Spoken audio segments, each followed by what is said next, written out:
I would like to congratulate Professor Dimitri Kitsikis for his dream. It was a very, very interesting dream that you saw. I visited Greece twice. I visited Macedonia, Yugoslavia, Albania, Bulgaria. What I realized is people need to be educated.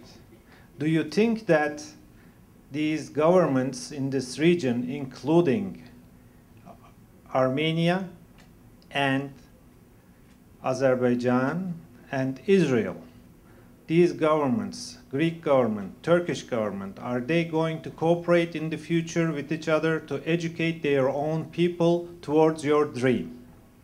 Yes, I'm answering. Does it work? Yeah. Yes, it works. You know, you have to overcome about 2 centuries of destructive nationalism that was imported in the region by the West. Now, this crime of nationalism is something incredible. The Balkanization of the Ottoman Empire. You see, look Yugoslavia today, small little countries. This vast Ottoman Empire, look what a shamble it is now today.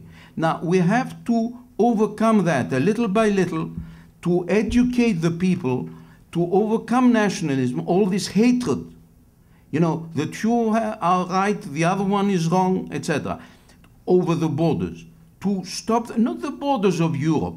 We are not interested in the Union, the European Union as such, because, you know, it's another civilization. Let's face it.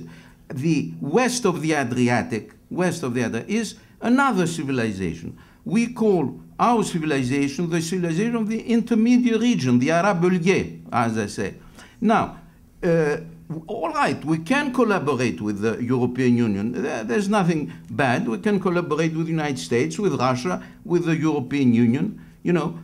But how will we find a way of re-educating these people? A little by little, it's done. You see, Armenia, already, there's a progress. You see, with Greece, there's a big progress. Well, you have to be patient. The dream will become true. Right. Go ahead.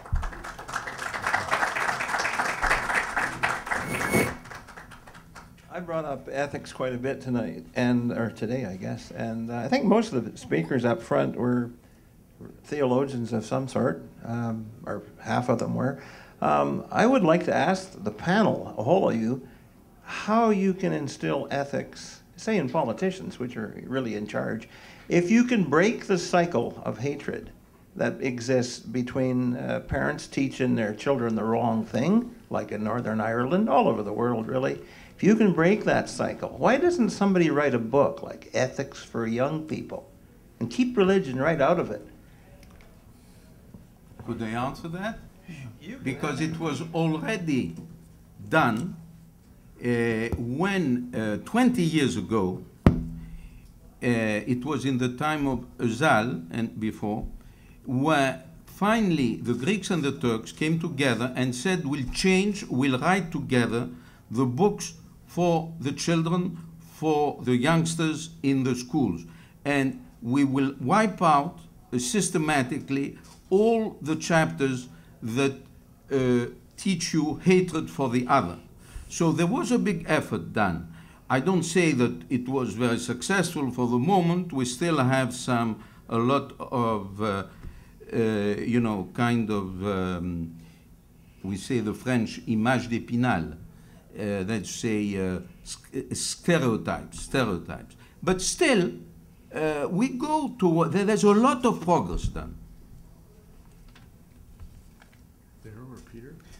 My answer to you would be, I believe it's about relationships. I think that we need to build more communities, and the idea of parents feeling responsible for their children in isolation.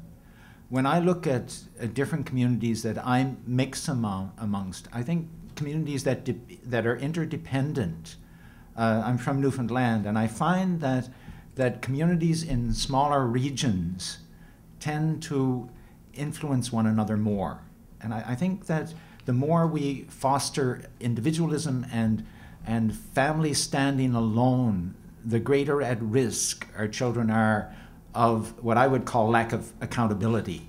And that's what I associate with ethics, is encouraging accountability, encouraging responsibility. But I think essential to this is relationship. And that's, to follow up on what I was saying earlier, it is to demystify, it is to lean into the fear, to teach our children to collaborate and to cooperate with others. And I think that is best done by parents being an example and model to others. And I believe that is done through community activities and belonging, which is a tremendous spiritual characteristic, as far as I'm concerned, is belonging. So I would foster belonging.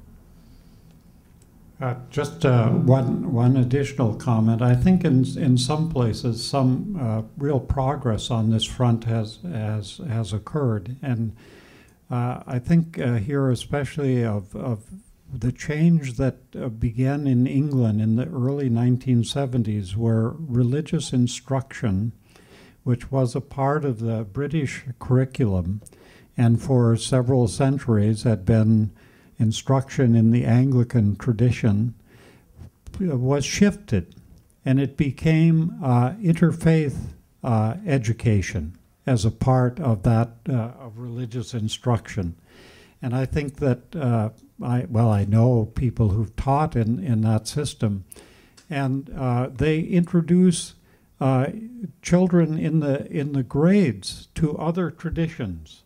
And so that, say, when a Sikh festival might happen, it's talked about in school, and the children learn about it, and in a sense do what you're saying. You get introduced to other communities, and I think that process of getting introduced to other communities also enhances your awareness of your own community and its ethical values, right?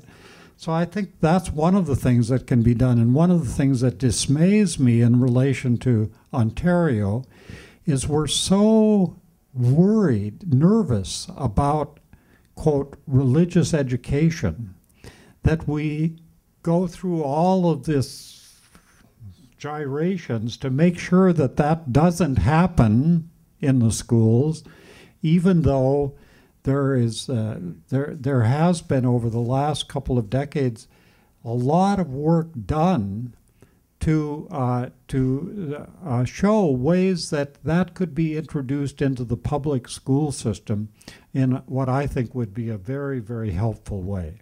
But we're still really nervous about that in the public school system. We have time for one more question.